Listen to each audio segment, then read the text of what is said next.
What is identity?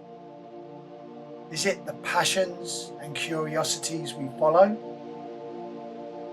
Or is it the people we connect to and love? Is it the history we share? Or could it be the values we are taught? Join me, and through performance and discussion, we learn to embrace our identities.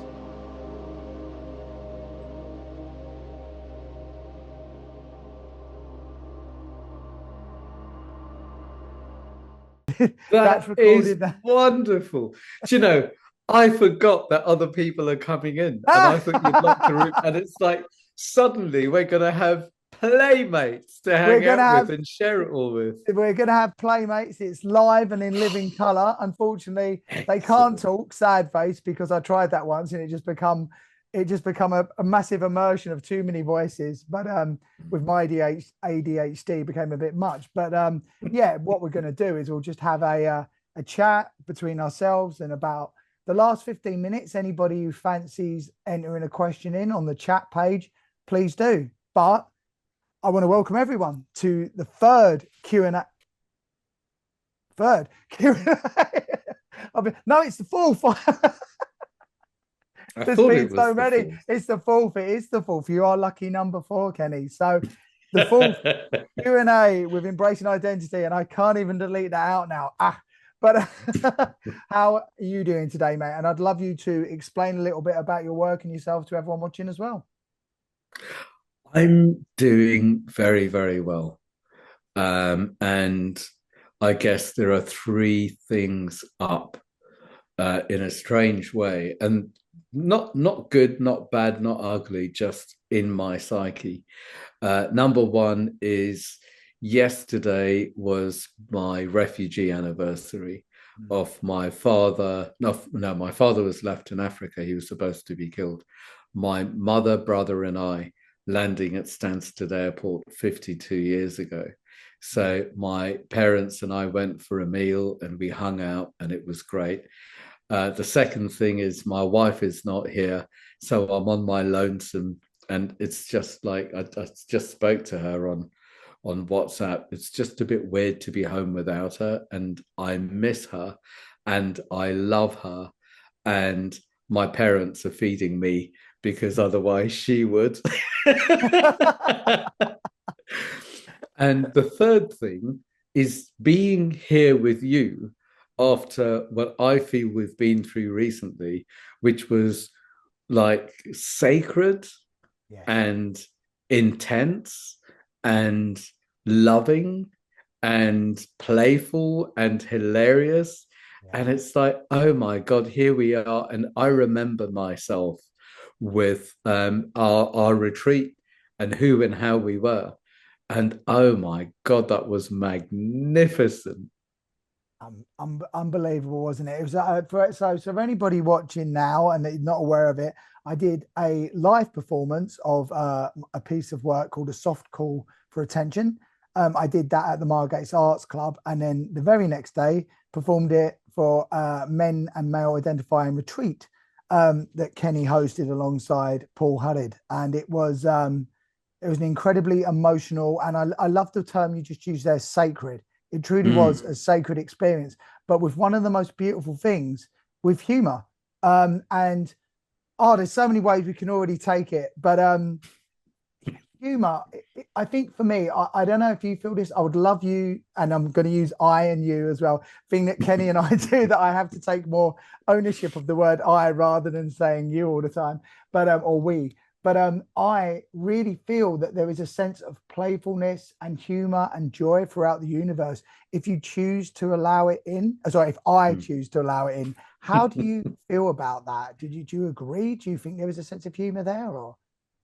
I feel that when it's two extremes, two very, very strong extremes for me. When I'm safe, then playtime naturally happens. Mm, I would say I've witnessed in other people, I wouldn't say this is me so much, when they're scared or uptight or full of anxiety, then playfulness can happen as an avoidance or as a Mm. survival mechanism. So there are two playfulnesses in that way. And I feel that when we were together on retreat, um, it went very deep, very personal, very honest, very on the edge. And that was, we were safe enough to go there. Yes. And because we were safe, my God, not only did we play, but it's like I would say we let God in, we let love in, we let nature in, we let inspiration in, we let ourselves and each other in. And meeting ourselves as individuals and as a group at that level, I would say I've heard has been life changing. Yeah. I think that is such a wonderful way to put it as well. And in that sense of safety, you, I, I felt that I gained a sense of fluidity. And you said a lot of words there, like God, nature, playfulness. When you are fluid and when I am fluid and free, I feel that everything connects. Nothing is off limits. I can free to explore and connect with others, with nature, with self. So building up that sense of safety in a network, albeit a retreat or with your friends. I mean, how would you say is the easiest way to go about that? How do you find those commonalities and connections? And we can bring this out to a wider group, even outside of gender. How do we find those shared identities? Well, on the retreat itself, we were very clear that we were there to explore our identities Mm. and to embrace our identities. And Paul and I just know each other. We've known each other for years. We know how to play our roles and to hold a safe space. Mm. Um, and it happened. And one of the magical things for me that happened is those who have ADHD Mm. in moments, in quite long spaces of time, didn't have ADHD. And that was amazing that we could all witness ourselves and each other in an expansive space beyond the issues, beyond the behavior, and to know that that part is available. In my own life, the way that I do it is I'm clear whether I'm coming from love or fear. And my intention is to genuinely, generally come from love. Because to me, that's more true. And if I'm coming from fear, then I'd want to know why I'm coming from fear and what the opportunity is there. And that's in my daily life, whether it's work, rest, or play. That's my daily life.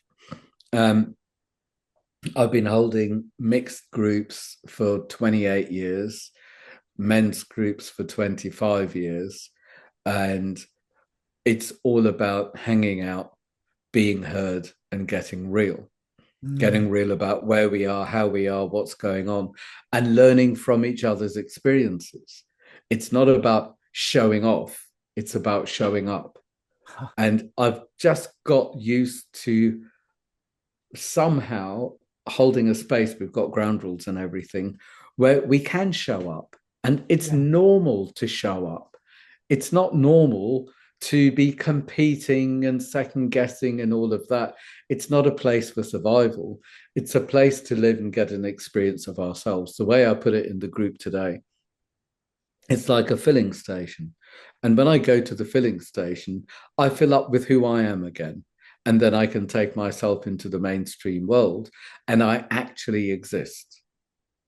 Mm. And that's a big deal because my addiction throughout my life, or the first part of my life, was survival.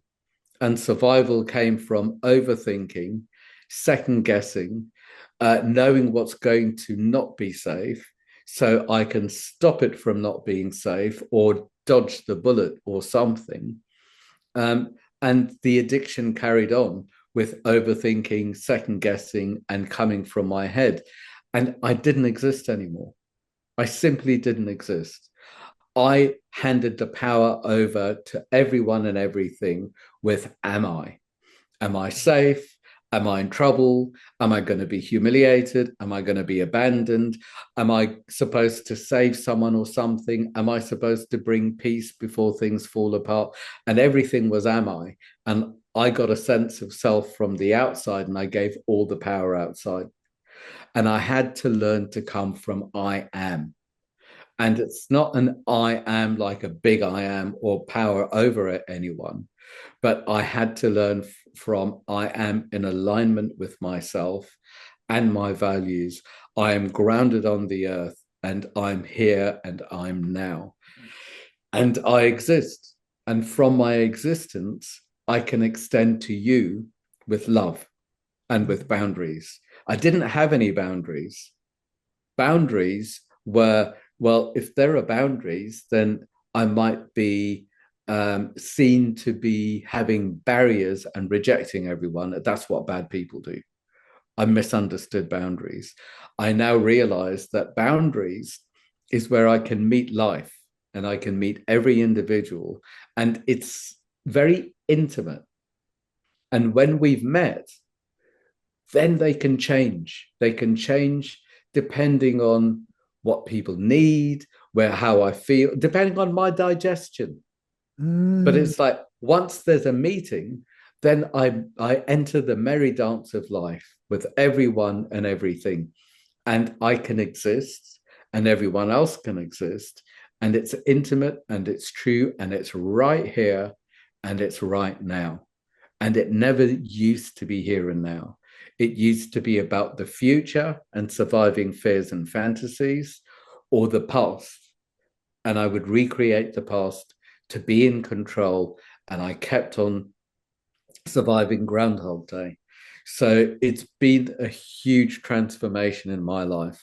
And now that I'm 60, everyone can say, oh my God, he looks so young for 60. Thank you for noticing. You do. Now that I'm 60, it's really time for me to pass everything that I have on to everyone in whatever way I can. You know, it's free for the first month to come to the men's groups, and then it's what is it, £10 or £20 a month. Yes. And the all gender groups, they're just free anyway. They're fortnightly, they're going to be weekly.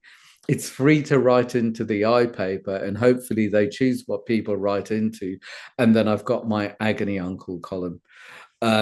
It's free to watch the YouTubes and read things, so I can give it away.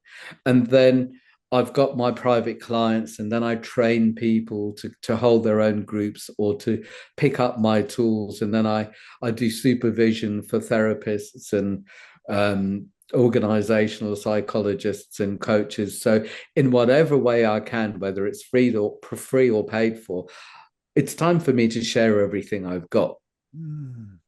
because Right. that way I So get better company. three things there. One thing you said, and I always look for the coincidences and commonalities in life that I find very interesting. You said something, it's not about showing off, it's about showing up. And one of the acting techniques I got taught very recently was it's not about being it's about being interested, not about being interesting. So it's Yeah, about listening to the person as opposed to trying to do something performative and showing off, because then it becomes less authentic. And I'm yeah, thinking about a performative identity. And then that sort of ties into what you said about not like you have to show up for yourself, so to speak. So you're not living a fake identity. You're not trying to portray something that you believe you need to be. And we talk about the child a lot when we come on these retreats, and almost reducing your sense of self, cutting off the inessential, cutting off what I feel like I'm expected to be, and more just being truly, as you said, who I am. yeah. I used to be an absolute fraud Mm. because that was the way that I survived. And I would second guess, who do people want me to be? How can I stay safe? I used to be responsible for the emotions and the well being of the women in my family. And then I carried that addiction on for a long time. because it's the way I was programmed and it's all that I knew. Mm. And that cost me being one of the children, and it cost me being one of the men. Wow. And then when I was seen as a good man, it really meant nothing to me because it was an act anyway. I mean, it was true. And in other people's eyes, I was a good man. But for me, it didn't matter unless I was my own man. Mm. If I wasn't in, if my life, if I wasn't included in my life, then what's the point? It's an empty act. But I knew how to survive, and I had to know how to survive. We had racism in refugee camp, and at the age of 7, my father said to me, "You may never see me again. You're the head of the family now. Take care of your mother and brother." I guess that was 52 years and 2 days ago. Come Wow. to think of it. Oh, wow. I was on duty, and in refugee camp, we were a different culture and a different race because we're Goan Catholics. I didn't even know what was going on. Mm. And we had a lot of abuse, and we were excluded. And I couldn't protect my mother and brother. I was 7 anyway. I couldn't do it. And then when we moved to this town in the early 70s, we were the first people of color, literally, that they'd seen. And we'd been through so much trauma and drama that we just needed to be safe. We needed to get come to terms with being alive because we were supposed to be killed after the death threats and everything. But we all survived. My mother, father, brother, and I survived. Wow. That was enough to, I've known enough men whose fathers and grandfathers died at the same age. Mm. And as soon as they pass that age, it's like, oh my God, what do I do now? Yeah, yeah. What is the next step? Do you feel this Yeah. is something what you were saying about, like, I remember you mentioning a minute ago, you said about passing your knowledge on. Do you feel this is what's becoming for you now, that this is why you want to start passing on the knowledge now as well? Why do you feel this is coming up for your time now? Well, I used to have, I didn't realize it was post traumatic stress disorder, but I had body dysmorphia, which Mm. is one of the reasons I was so excited about the work that you do. Yes. Um, and I had obsessive compulsive disorder. I had Tourette's, trichomania, dyscalculia. I couldn't see numbers. I couldn't have things in order. I'd pull my hair. I'd pick my skin. I'd want to kill myself. But if I killed myself, who would take care of the family? I'd starve myself through guilt. And then I'd binge. I was the biggest basket case on the planet. And now there are clever names for these things. When I was a kid, all we knew was OCD, and it was a bit of a joke, and the rest of it I hid anyway. Mm. So I unlearned those things, and because I could unlearn those things for myself, I can meet people where they are, whether they've had similar issues to me or not. And I have attracted a lot of people with similar issues, and I can help them unlearn it. So I feel that purpose for a lot of people, certainly for me, comes from what was not right for me as a child that Mm. I could put right for other people. And in a nutshell, a lot of people find purpose there. And for me, I feel lucky that I was unemployable because of the OCD, that I've been self employed all my life. And therefore, I can choose what to do to an extent and hopefully pay my bills. But I can live my purpose in my work in such a very basic way. Where with some people, it might be in their workplace, or it might be as a hobby, or it might be some voluntary thing somewhere. It really doesn't matter. But I feel that a man without a purpose, and I would say this is more a male thing than a people thing. A man without a purpose can be a very lost and depressed man. Mm. And that's been my experience with a lot of women and trans people that I know. It can be true. It's not always true because there are certain instinctive things that people who aren't male can do. I mean, the level of community that females have is quite different to the level of community that males have. The level of self-acceptance and the ability to listen rather than compete is very different for people who aren't male. And I would say the difference between, tell me if I'm talking too much and butt in. No, no, Um, no, no. I'm listening first of all, then I'll respond, mate.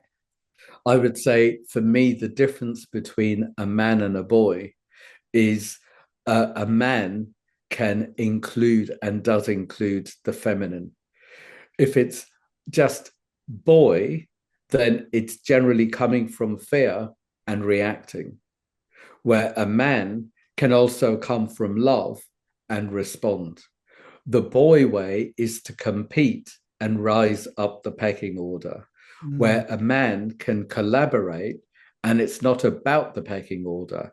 It's knowing how to be a team player and when to pass the ball and when to score and be part of a community. A boy makes a lot of noise, where a man can listen and respond rather than just react, where the boy generally reacts. One thing I would like to question on that, though, or I mean, not really have a debate, but we talk about male identity, and I am sometimes hesitant to involve gender. Do you believe that sometimes, I mean, we do have the hierarchical, I am aware of my growing up in East London of having certain hierarchical male archetypes, but do Hmm. you feel that that's not changing somewhat now? I understand about a sense of community, but I also see through a sense of social media now that maybe, and obviously I understand I am a cisgendered male, so I am heterosexual male, so I understand I have a limited capacity and a limited ability to speak on this. But would you not feel or that in some cases now with social media that there might be more competition, that these social groups may somewhat be being a bit more fractured? I would say that things are definitely changing and Mm, for the better. mm, But there are certain things that are, well, hormones, yes. male hormones and female hormones are different. And I don't believe any male will ever know what it's like to have a female puberty and menstruation, the hormones before, during, and after childbirth, and perimenopause, and then be postmenopausal. I don't believe a male will ever know what it's like to go through that. And I don't believe a female will ever know what it's like to go through a male puberty and even prepubescence, where there are just um, I'm trying not to say roaring hard-ons, Mm, but you said it. It's fine. but it's like, how the fuck is anyone supposed to manage such horniness? Mm, And it can, and sadly, boys and men are not trained in how to take care of their dicks, and they turn into dicks. mm, So there are differences.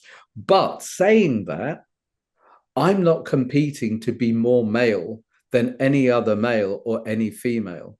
And I'm not competing to be more female or more feminine than any other male or any female. For me, it's not about male or female. We all have the both, and mm, we have different experiences of the both. For me, what's important is that anyone in front of me, irrespective of their sex or sexuality, is authentic and growing into authenticity, because I find it very difficult to collude with anyone that I don't trust or believe.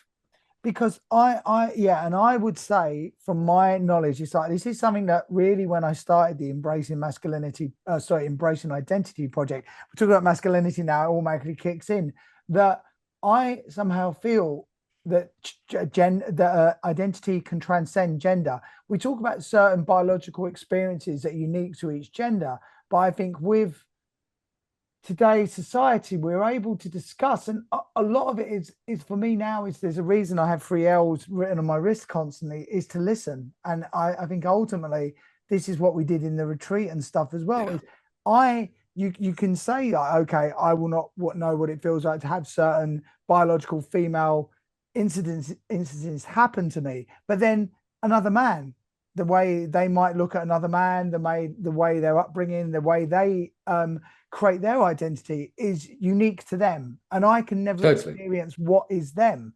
So Mm, this is why I think what we're doing now, even this now, right in this minute, having this discussion, but also listening, that's what's key mm. to everything. Absolutely. Absolutely.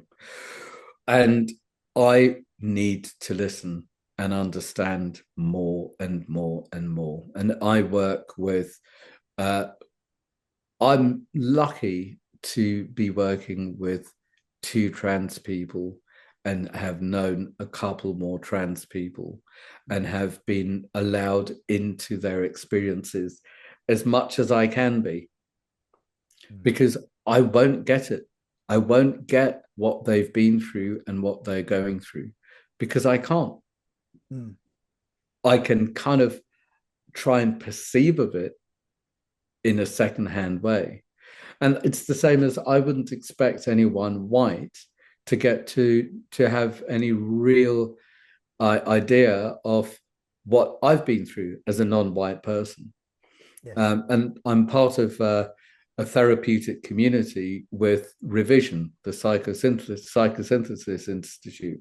And since Floyd, there's been a monthly Black Lives Matter group where, as therapists, everyone comes together and tries to get it. And hats off to the organization and the community for attempting to do this. It's an extension. So, as therapists, they can better serve and understand other people and they can get to know themselves as individuals and as therapists to extend to this. But my God, there is so much to learn. And I Yes. guess now my addiction has changed from survival into not just living, but loving and learning because this is how I come alive. This is how I grow.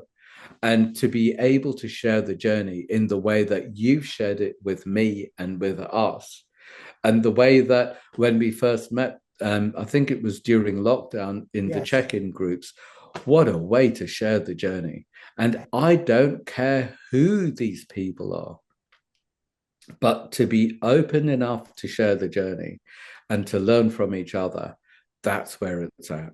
And I think exactly what you said there is perfect for me. And this is what, when we first got in contact, that really connected me to you, having this sense of curiosity, having this sense of interest, having giving people, like you said, the space to tell their story so we can learn.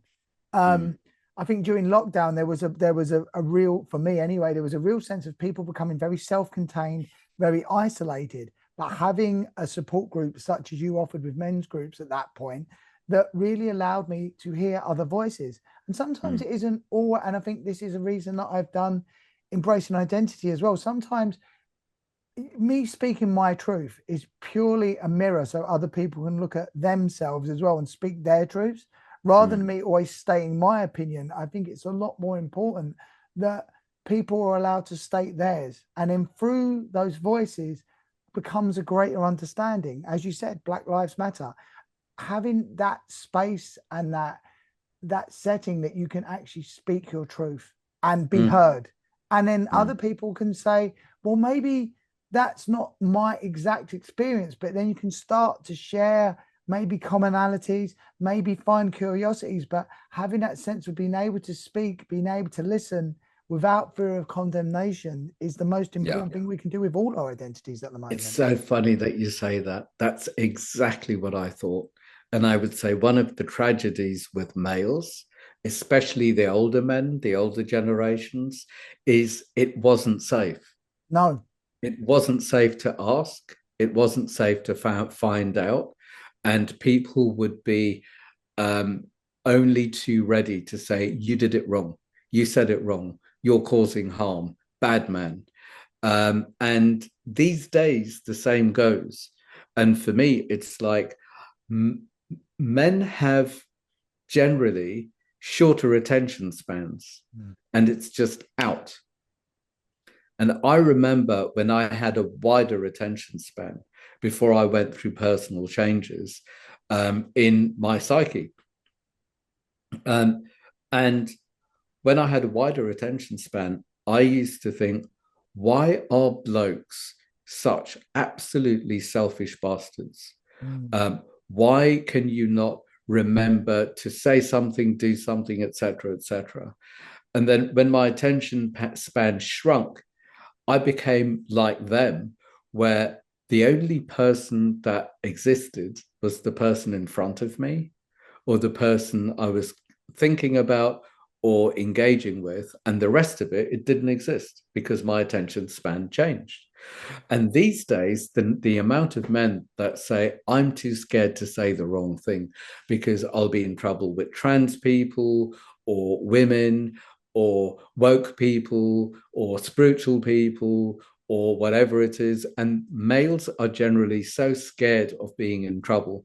In fact, I'd say the two things that control most male minds is a fear of abandonment and a fear of humiliation.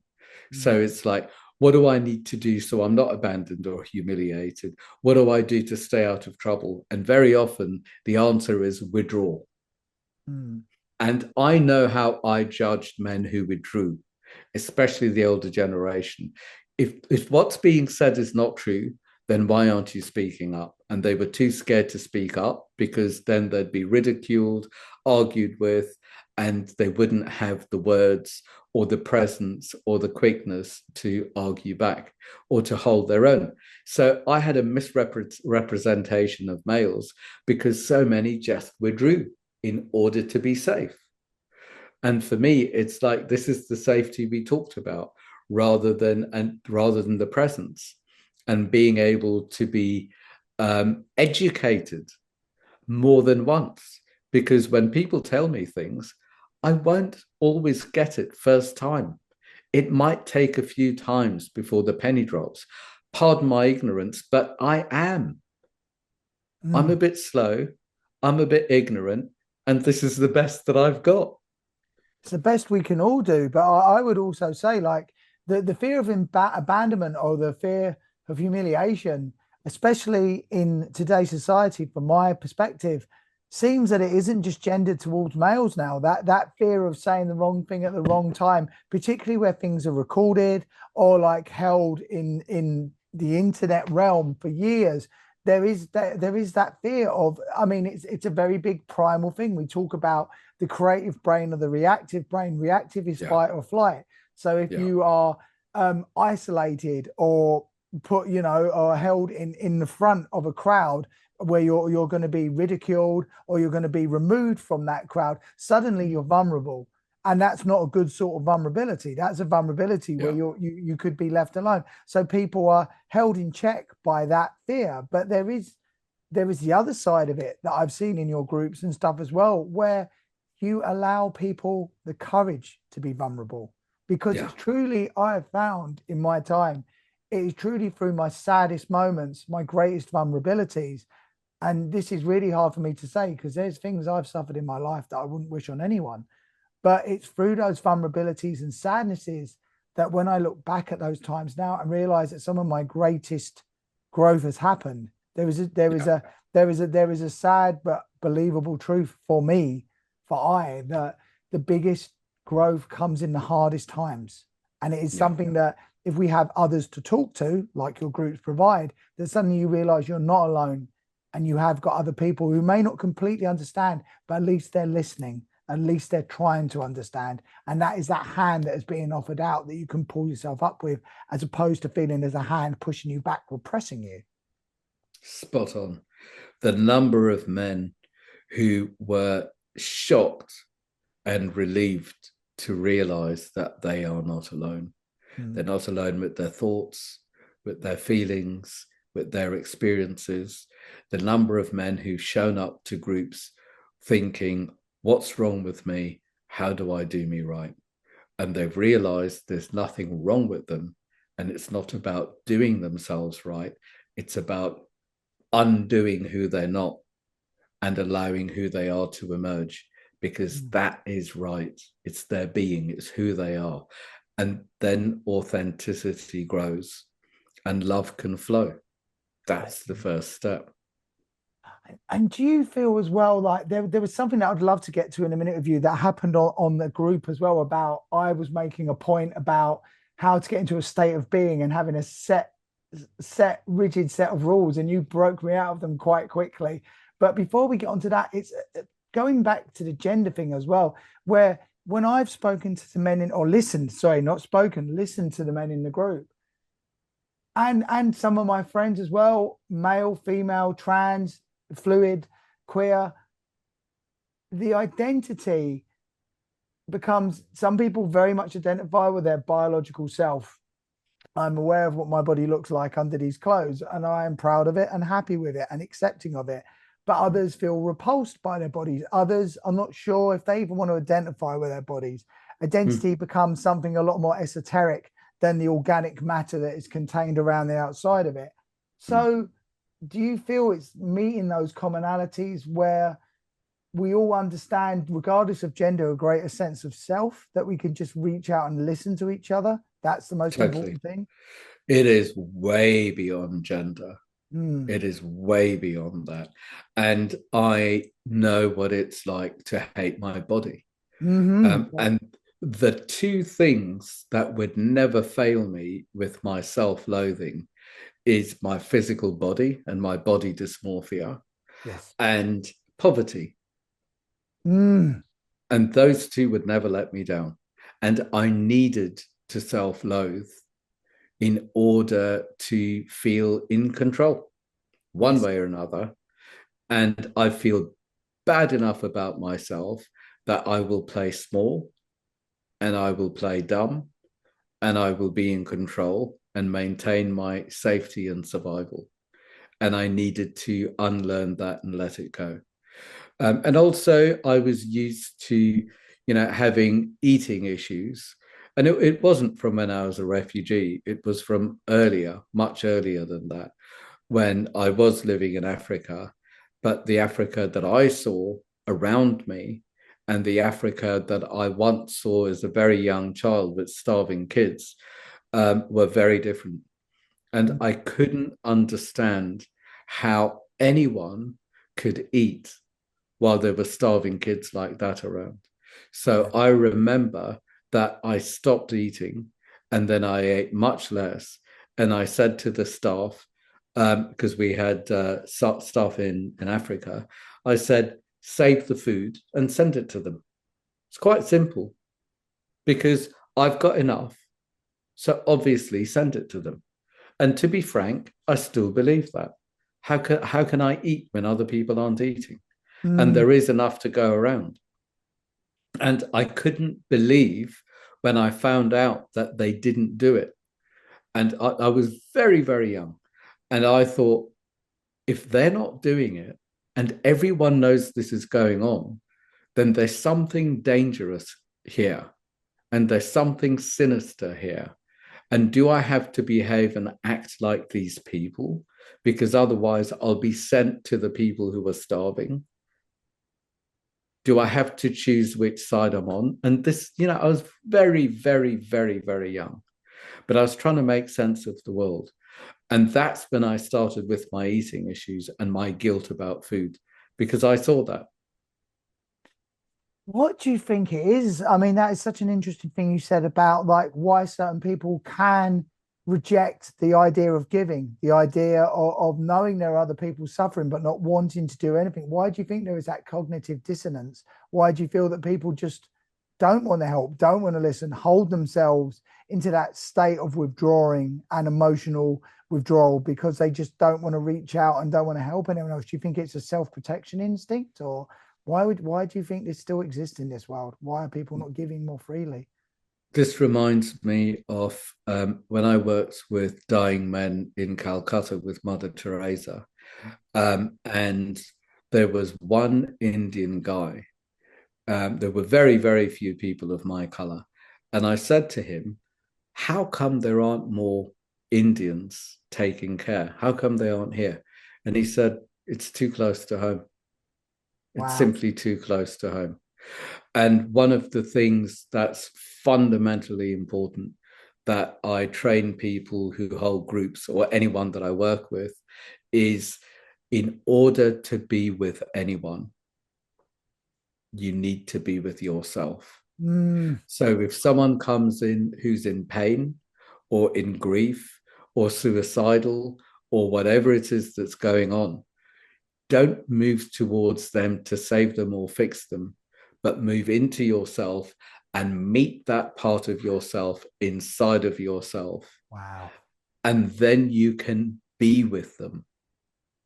That's so powerful, man. That's that really makes me think about an archetype of the person who keeps starting relationships to try and fix the other, but they're never fixing themselves, so they end up keep breaking in the relationships and relate Yeah. because there's no relationship that will ever fix them because they've not fixed themselves first. Yeah. Yeah. Yeah. Powerful stuff, Kenny. And this is where we met, the Yeah. weekend that we had together. And the way that I feel that I was connected with you during that performance, that was profound. The feelings that I had in my body, that when we all debriefed about what we went through after the performance, it was a game changer for everyone because there were our own griefs and joys and projections and jealousies and thoughts and feelings and comparisons and bliss and disgust and everything else. There was a space where it could come out and we could really get real with ourselves. Yeah. It was huge. And for me, this is what it's about. It's not about the differences and who's what and what the label is and who's in Mm, trouble. It's about let's meet where it's real. yes. Let's meet with the stuff that's dark and dirty and usually shoved into the shadow. Because for me, if I can meet myself and anyone else in the dark shadow of what's being denied, and it happens in a moment, to feel the feeling of what's there, not talk about it or glamorize it or glorify it or process it, but actually be safe enough to feel it for a moment. And when it's felt, then it's got its pound of flesh and it's no longer going to be repeating itself in a story. It's felt. And then the equal and opposite opens up in the gold shadow of what might be. Oh man, that is so powerful. It's it that and that is the thing. I've had this recently in a very important relationship to myself that we are both able to speak our truths, and in speaking the truths, the fears, the doubts suddenly melt away because Mm. we like you say, shining the golden shadow on them that suddenly it's like they don't seem so scary because you've spoken them, and when you speak them, they they like you say they gain a form, and a form can then be identified, and then you can choose whether you wish to identify it or if you just go no, this isn't true.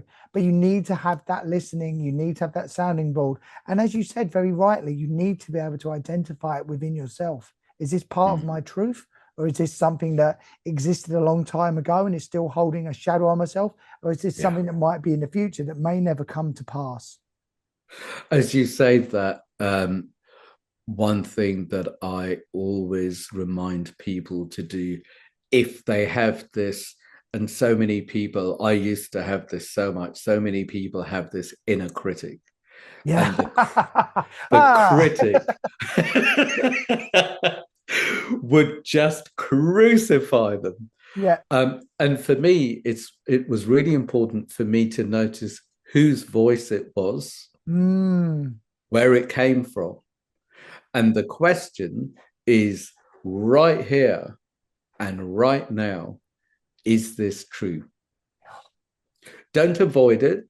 Don't fight it. Don't glorify it. Don't be a bitch to it, but listen to it and find out right here and right now, is this true? Maybe it was in the past. Maybe it belonged to someone else, but there is only here and now. Yes. And right here and right now, I have absolute choice of my relationship with everyone and everything. And right here and right now, I can literally change my world and therefore the world. Amazing, amazing. Well, listen, that's, believe it or not, is 45 minutes, and there are people in the Q&A group. Is there any questions there that anyone wants to ask in the chat? If not, I do have quite a big one that selfishly I want to ask anyway, but and it will be of benefit for the people listening in as well. So if you do want to write anything in the chat group, now's the time, and I can ask, I can answer, or myself and Kenny can answer. But if not, and it's not coming up yet, so I'm going to get my question in quick. So I did mention it a little bit earlier on, and for people who weren't privy to this group, I towards the end of the group mentioned about, we were talking about trying to, we had such an amazing experience in the retreat in Margate that we were trying to hold on to the happiness, and I came up with this sort of set of this system I have to get myself back into a state of happiness. And Kenny quite rightly pulled me on it, which is a really good thing, and in a nice way did it to me, that I realized that I didn't need to go through many stages. If I wanted to be happy, I could simply be. I didn't need to memorize all these facts and theories. And Kenny, I would love you to share, if it's all right, with your permission, to share, like, the people listening, how there's so much knowledge out there now, so many gurus, so many ways of meditating or finding your true self or being or experience or happening or whatever. How this way you described it to me was such a revelation. How would you say that people, to get into these states of happiness, these states of joy, these states of not going back to a sense of lack or a sense of it can't stay like this, things are going to have to drop back down to normal again? How do we keep existing in this higher plane? Quite a big long question. Go. well, well, firstly, I don't remember. Secondly, because I Some of the don't biggest remember what, revelations sometimes come with, like, they're gone, you know. but what crosses my mind, and this might be what you're referring to, I really don't know. What crosses my mind, and for me, just to say, it's not all about happiness. I don't Mm, want, need, or intend to be happy all the time. mm. That's, to me, not normal. It's Yes. normal for me to be sad and angry and in grief and have access to all my emotions rather than avoiding them. And I have to be happy clappy all the time. Otherwise, there's something wrong. It's not. Mm, Um, the way that I broke my addiction of looking for trouble, recreating trouble, and being in trouble one way or another. And that was the addiction, in order to survive life. And this might be what you're referring to, is I needed to teach myself that in every moment, in a split second, when I find myself lost in the space between my ears, in my head, thinking, looking, and everything else, to take a deep breath in, mid sentence, mid thought, take a deep breath in. And as I breathe in, I think, thank you for reminding me who I used to be. mm, And I used to be addicted to thinking, looking for trouble, and surviving. And the gratitude is my survivor, because that thinking and overthinking saved my life in the past. If I right. carry on that way, it would cost me my life. But then it's like, thank you for reminding me who I used to be. So it's in the past. And as I breathe out, I can engage with who and what is in front of me with love, with presence, and I'm back. And Mm, it was a big addiction to break. It was huge. It was the most vulnerable thing I could possibly do. And I just needed to practice it, breathe myself back here and now, and engage with here and now, not look for trouble and look for excuses and look to be a victim of something. Um, and I realized that breathing, well, not breathing kept me invisible. And if I'm invisible, then I'm out of danger. I Yeah. don't know whether you can relate to that. 100%. Yeah. I mean, we've shared an experience of my childhood as well, and being involved in violence in a way to avoid the violence was to hide away, Exactly. and find places to hide. And as you get bigger, it's identifying that yeah, that is a protective to withhold, withdraw is a protective instinct, and you like Yeah. exactly what you just said. And you've taught me these lessons myself that Mm, I needed to hold space, hold people at arm's length to make sure I was feeling safe for myself. But then you yeah. say you have that question with yourself: Am I truly unsafe? Is my boy safe? Am I safe in this moment? Mm, And when you can be, when you're not in the reactive sense anymore, but in the creative sense, and you realize there's so much to learn. But like you say, mm. giving thanks, giving gratitude, even for those moments that were painful, they've given you a chance to survive to where you Mm. are now. But some of these bits aren't needed anymore. Some of these survival mechanisms. Exactly. And it's not avoiding them or pushing them away or reasoning with them or arguing with them. It's accepting it and moving forward. So it's thank you for reminding me who I used to be. And so it's accepting it with gratitude. And then the next step is being here and now and Yes. engaging with brushing my teeth. The number of times I used to have to go back home to check if I closed the door or I Mm, switched things off. And the reason I had to do that is because I was in my head looking for trouble rather yes. than present with the door that I was closing. And The my the I presence, sorry. gone. No, I was going to say the idea of foreboding joy, the idea of looking for the precipice, the sword of Damocles that's going to be over your head any second, as opposed to Yeah. living through joy and looking that what hey, maybe today's going to be a perfect day, maybe everything's going to be all right, as opposed Mm. to what's going to go wrong next. And then I noticed that I needed to breathe as a matter of course. Mm. So I taught myself games. And the first game was my own body. And it took me long enough to get in my body because it was a dangerous place to be. And it's like, no, I don't get what is this meaty skin bag following me around for?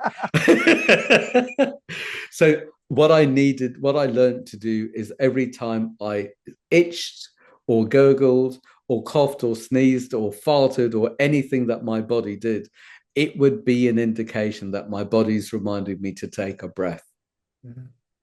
And then beyond my body, it was the external. Every time I went through a doorway, and then it was every time I looked at a doorway, every time I looked at a window, and then I extended it to every time I saw a red car, a bald man, a blonde woman. Then it could be every time I heard a certain word. And all of these things made me present here and now in my body and in my environment.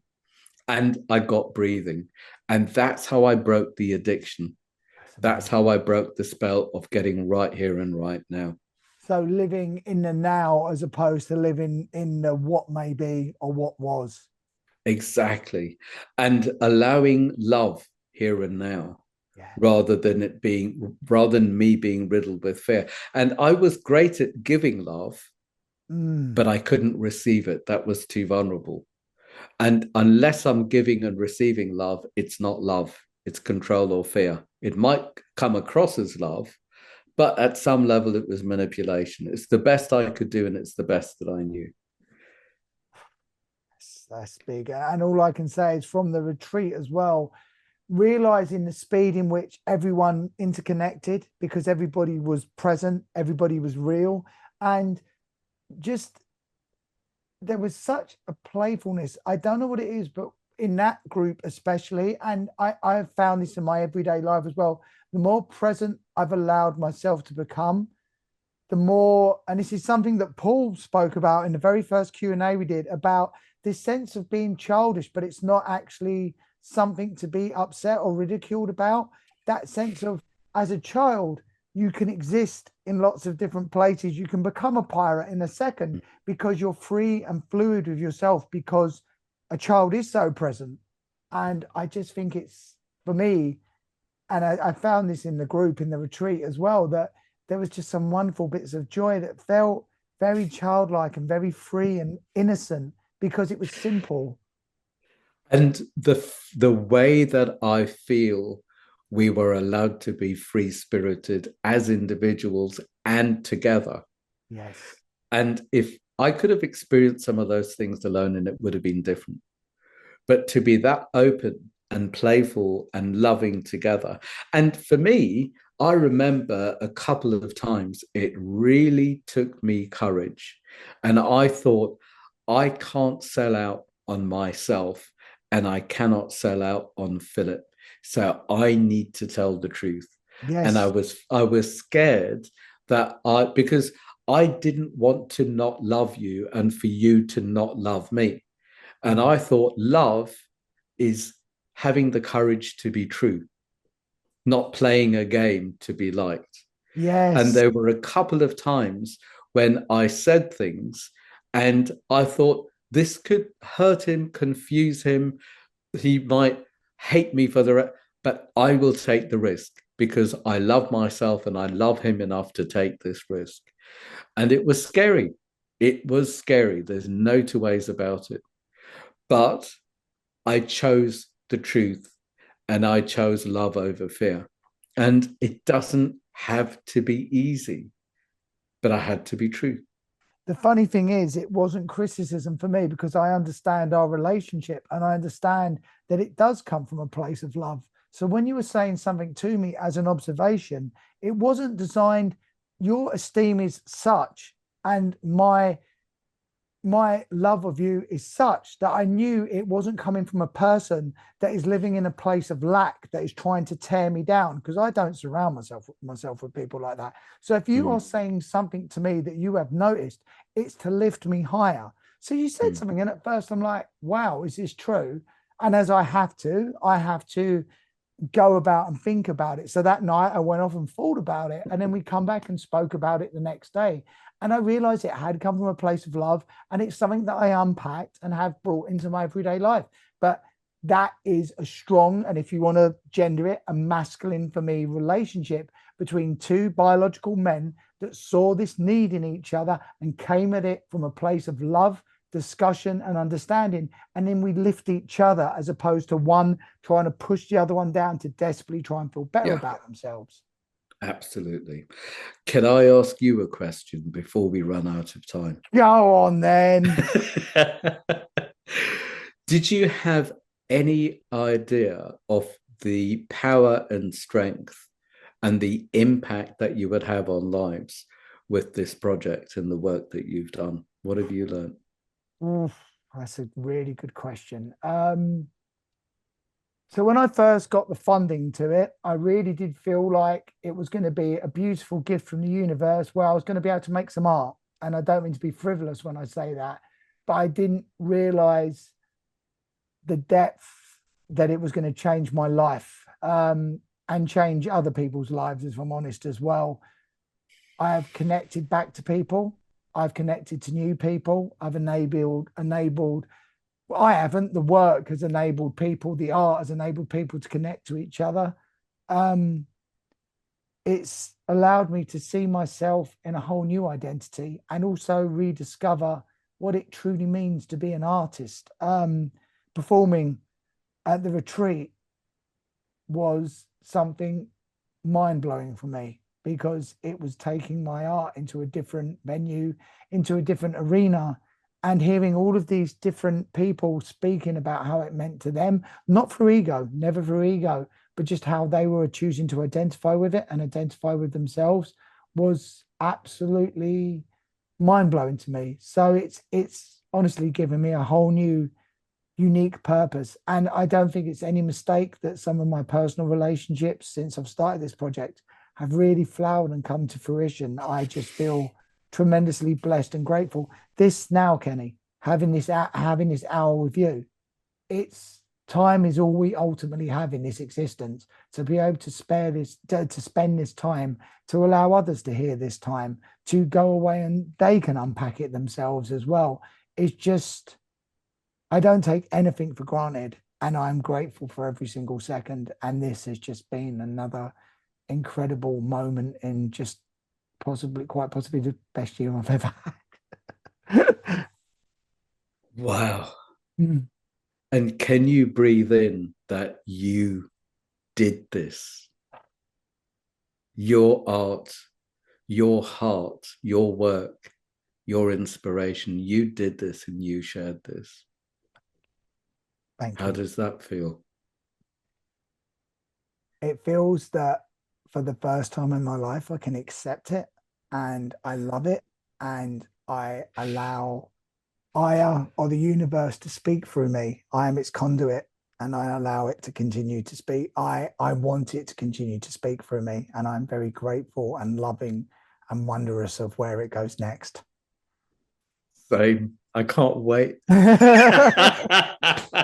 Well, thank you. Well, I do know in a very cheesy way, I do know where it's going to go next on Friday, the 8th of November, with Amelia Telese, where the artist I worked with in Iceland. We did a performance out there called Foreign Object that will be getting placed up at the beginning of December. But before that gets placed up, we're going to have a discussion about the work. But Kenny, yeah, I'm sure this won't be the last time we talk. I'm sure where the work's going next, we will discuss further. But is there anywhere where people watching and listening now can follow you and get some more information about the wonderful retreats, the wonderful support you provide? My embarrassingly crap website is uh, themanwhisperer.co.uk. At some stage, it will be edited and updated, but contact me through there. Yes. My social media, I have no idea what it's called, but that's probably a bit crap too. But there'll be some stuff, but I'll take that in hand as well. I don't really do public face too well. But for the men's groups, that's mensgroups.co.uk. And as we've said, the first month's free. There are groups every day online. And if you send me a message through there, I'll send you a link for the all gender groups because I don't remember what that is either. I, I'm I, not very I, good at I, selling myself, am I? no, it's all right. I surprised you with it. I'll have a little look as well, and I'll stick it for anyone listening to this now or watching this now. Check the show notes down there because I'll stick all the Cool. links stuff on them as well. Kenny, uh, with a gracious heart and an open soul, I thank you for this time. I thank you everyone for tuning in today as well. It means the world to me, this support and this love that I feel and people coming on this journey with me. And like I say, it's not through ego, it's just through let's all stay curious, let's all stay open, and let's all stay in a wonderful state of being. And let's all yeah, keep listening for those male choirs behind radiators. And that's an in-joke. I mean, me and Kenny will get. Okay, listen, thank you everyone. I will speak to you soon. All the best. See you on the Friday, November the 7th at 7 p.m. Kenny, I will speak to you soon, mate. Big love. All the best, okay? Cool. Thank you. Bye Bye. now.